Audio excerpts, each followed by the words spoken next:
All right. Have you guys been to Comic-Con before? Never. I've been to New York City Comic-Con a few times, but never the San Diego. The real Comic-Con. I've done tons of conventions and signings and you know the smaller Comic-Cons, but this is the real deal. I've Is never that a been thing? here. Is there like is there a feud between San Diego and like New York City? Like when you say real Comic-Con, like this is the one, right? You want to be at this one. This is the original, the Okay. true, the one true Comic-Con, the Zenith. Number 2, right? Yeah.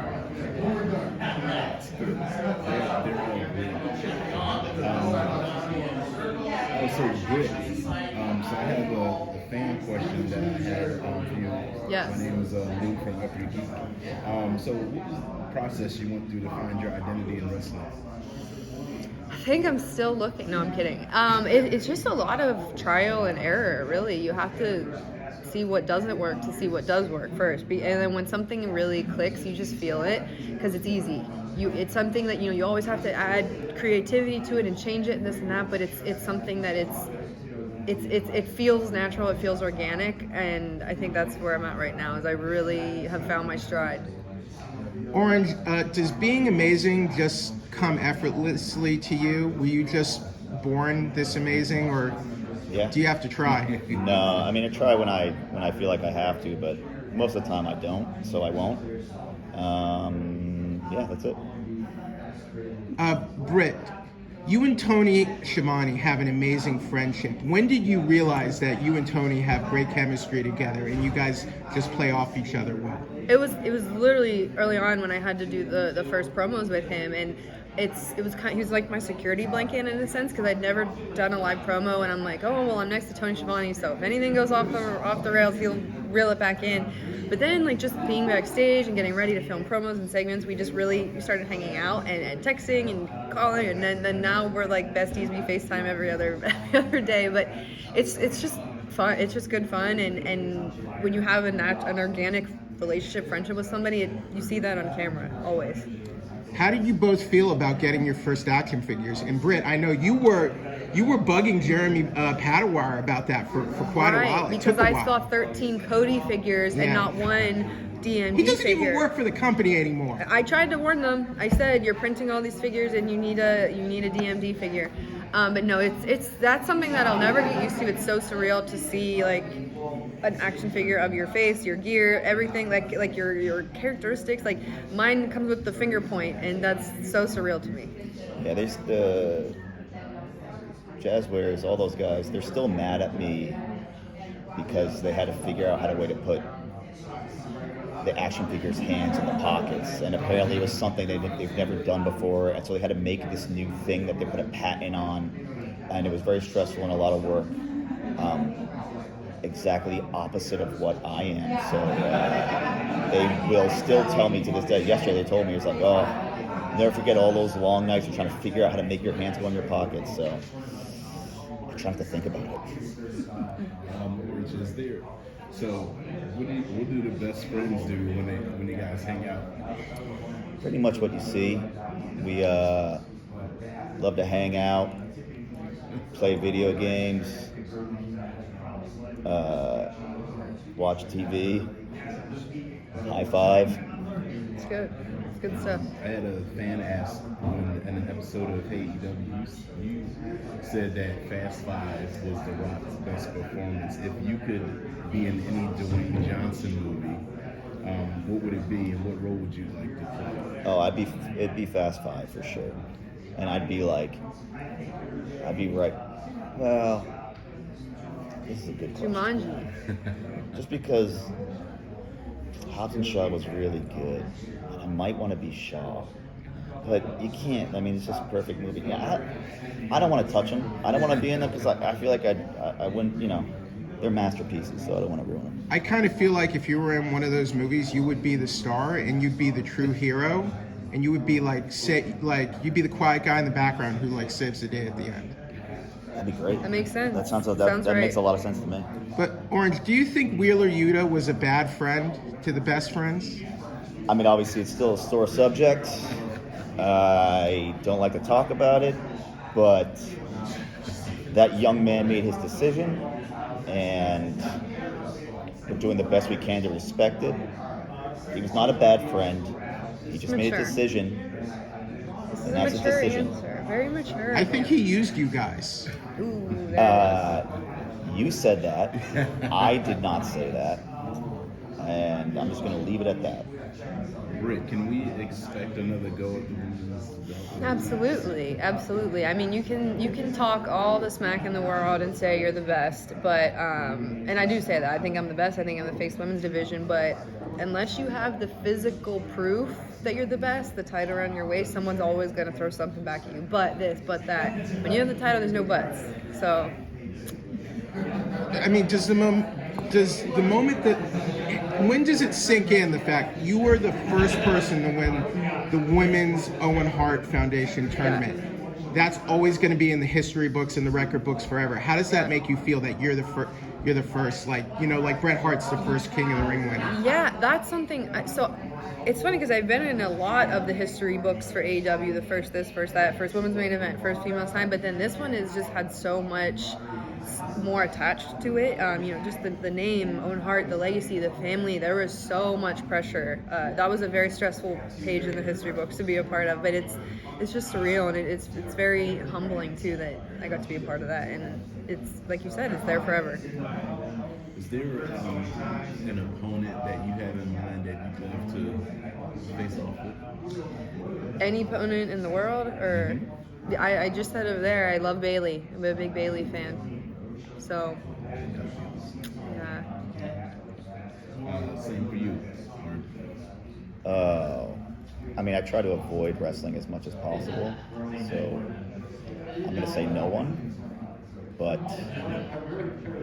I'm out. The Four Horsewomen in general, that's who, when I was training, that's who I was studying. I was watching like the Sasha Bayley takeover match like 100 times. So Charlotte Flair, Becky, all of them. So it's so cool that we're at a point now where it's like the people I was watching and studying when I was learning and trying to perfect the whole training craft, they're our direct competition now. So it's really cool and everything kind of falls into place. If the right opportunity came up, would either of you want to compete in the new Ring of Honor or compete for a Ring of Honor title? I mean, I'll go wherever I need to go, and I'll do whatever I have to do. I just said this over there, but I absolutely would, and I would love to pick my opponent, and I wish it would be Deonna Purrazzo, who was the former Ring of Honor Women's Champion, because I think she's fantastic. She's fabulous. She really encompasses the Ring of Honor style wrestling as well, so I think that would be a really fun match. What do you guys think AEW is so infectious? It just kind of exploded, and fans are just drawn to you guys' characters. I think it starts at the foundation, and I think it starts at the groundwork that was laid out by obviously the Young Bucks, Kenny Omega, and Hangman, and the Young Bucks are the most genuinely best people on the planet. They're great people, and they wanted a place that represents who they are, a genuine nice place to go. And then you add Tony Khan in, who is just equally as great and generous and loves professional wrestling. And I think you get a lot of people together that love professional wrestling, and you have them make a wrestling show. It's going to turn out pretty good, I think. And I think the fans agree. And I think the fans can see genuine people and the genuine product. So I think the fans can. I think it really, it's very evident and apparent that we have a lot of fun with what we do. We have fun going to work. We have fun putting these shows together, the segments, the angles, and we have so much of our own creativity. And when you get to put your own spin on something, it's going to be better because it's you. It's an extended version of you. It's your creativity. It's your idea, and it just makes the product better. Dr. Baker, I think the key to disrupting Thunderstorm is the fact that Thunder Rosa has what Tony Storm wants. Yeah. They're rivals. Right. Like there are no. It's stupid. Like there are no friends, unlike what you have with Right. Reba and Jamie. You're true friends, We're and true you will friends. never betray each other. Never. But there's no true friends. But it's not a real friendship with Thunder Rosa and Tony Storm. I question Tony Storm's sanity, and I respect her as a wrestler. I really do. Thunder, no, I don't respect her at all. But she challenged for the championship lost, and then like, why aren't you getting right back in line to win that title? Like, is she okay? Is Toni Storm okay? I should check in on her as a role model because it's confusing to me. But I'm not worried about that tag match whatsoever because, like, right now, nobody can beat me and Jamie Hayter. Nobody. Is it difficult being as graceful and just amazing as you are that you didn't even like try to get a rematch against Thunder Rosa for the title? You were the champion for like a long time. I still have not had my rematch. And you gave her a rematch and you beat her. What's up with that? Listen, don't get me started. This will all come to light someday when I decide that it should. Don't worry, we'll revisit this, okay? But right now, this is favoritism by Tony Khan. It is because I Lawsuit. don't understand. I beat her at the pay-per-view, and then she had a number 1 contenders match the next week, and then got to wrestle me again. Obviously, I can only fight off the goons for so long. Like, at some point. And then you won a tournament with the best women in the business. Yeah. What is going on I here? am a victim of conspiracy. I've been telling you this for years. Nobody You're the believes real me. conspiracy victim. Nobody believes me, but I don't know. I believe you. Okay, thank you. Is there a particular special stipulation match that you'd like to compete in, or if you had an idea for your own, what would that be?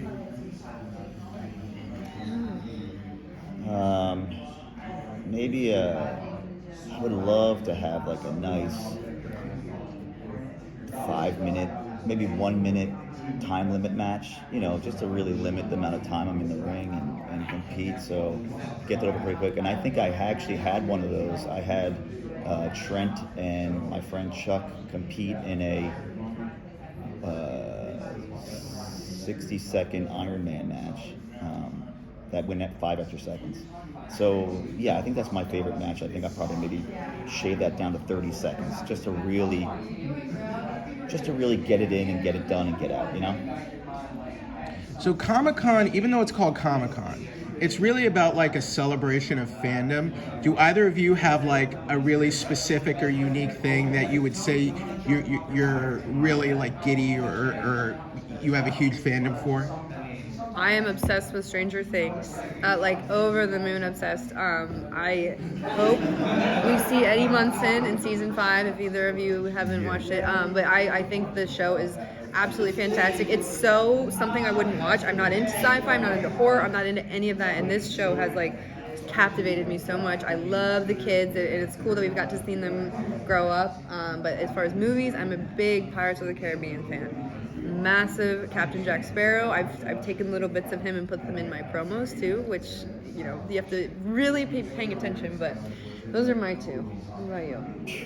It's no secret. Fast and Furious for sure. Fast and Furious. Greatest movies of all time, right? Absolutely. Should be Best Picture winners. I mean, if I'm a Rotten Tomatoes film critic. I would know. Yeah, Okay. This is. You like Pirates? Oh yeah. Yeah. Captain. I saw them all when they came out. Yeah. So here, I'll tell you one of the things I stole from Johnny Depp. So anytime someone would address him and call him Jack, he'd say it's Captain Jack Sparrow. So when I do backstage promos and they say Britt, I say it's Dr. Britt Baker. It's complete ripoff from Johnny Depp. I like how he called you doctor. I know, it's He knows what's respectful. up. I appreciate that. He knows what's up.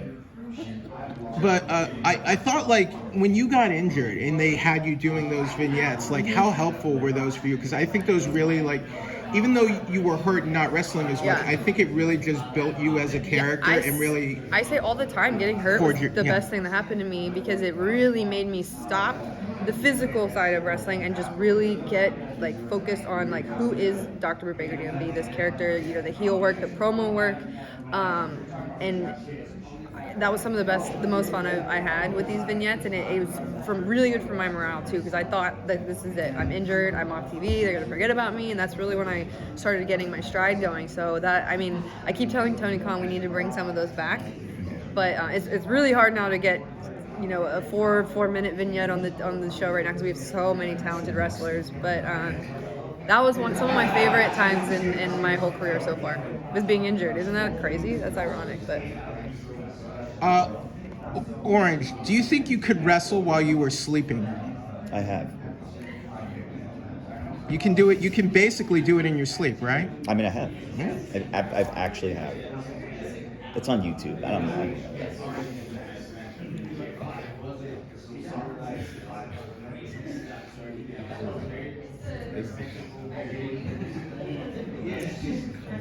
If there's anyone else that you could make a best friend, do you have anybody in mind? I'll say listen, if Ryan Gosling wants to join the Best Friends, he can. I mean, I know he likes to dress up like this. He can for sure come and join the Best Friends, no problem. I have no problem with that. I think anybody can join the Best Friends. This new Netflix movie just came out with Chris Evans, Yeah. The Gray Man. Did you see it? Not yet. I was gonna say. They have what did we they have give an it on obstacle Rotten course here. Tomatoes? Oh, well, we have to check Who's it the out. babe in that? Who's the female? Anna Darmus. Oh, yeah. She can join too. Yeah. Get the whole Great Gray idea. Man cast.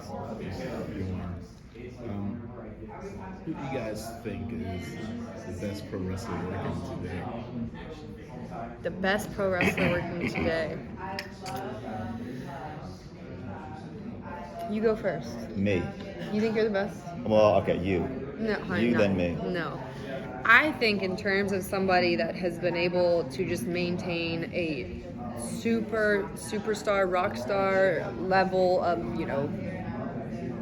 just be of fame and recreating himself over and over again and just being so skilled in every freaking thing he does, it's Chris Jericho. With Jericho. Yeah, and just because, for my character work now, I study his WCW work, which is crazy because now he's, sometimes, most of the time, the highest rated segment on our shows now, and this guy, he's been doing it for over 30 years, right? 30 years? Yeah. Yeah, and I think You know I beat him twice, right? you might have So beat does him that make me twice. the best wrestler? You might have beat him twice, so maybe you are the best wrestler. But role model, Role model. doctor, DMD, Yeah, well, I'm trying former to be, world champion, I'm trying to be humble here. Owen Hart Foundation tournament winner. Yes. It's not being humble. These are facts. I know, Facts. but as a role model, you have to be humble. You have to elevate others. I'm trying to elevate Chris Jericho. You need to hire him. It's I know, he's great. He's really a cockiness, it's confidence. hype man over here. It's reality. It's the truth. It is. I Yes. understand that. And I appreciate you. Truth. So who do you think the best hype person is in the business? It's gotta be this guy. Yeah, I nailed it. Right here. I would not, because you have Tony, you have Reba. Are you accepting new work right now? I mean, because I can add one more. If you could put in a good word for me with Tony, Yeah? I'd be open to it. Yeah. Okay. I'll go ahead and ask. I, Because I need him I with me think- in my pocket at all times when I need a hype. There's a history that I have with Stokely Hathaway, but he's here now, and I think we're just scratching the surface on that man because I've mixed it up with him in more than a couple times, and he knows what he's doing, so he might be the best right now. Thank you guys. Thank you so much. Thank you guys. Hope you Thanks guys all. enjoyed Comic-Con. I can't wait We for are the having panel so later. much Yeah, fun, this so is- thank you. That's great. Thank you so much. Great.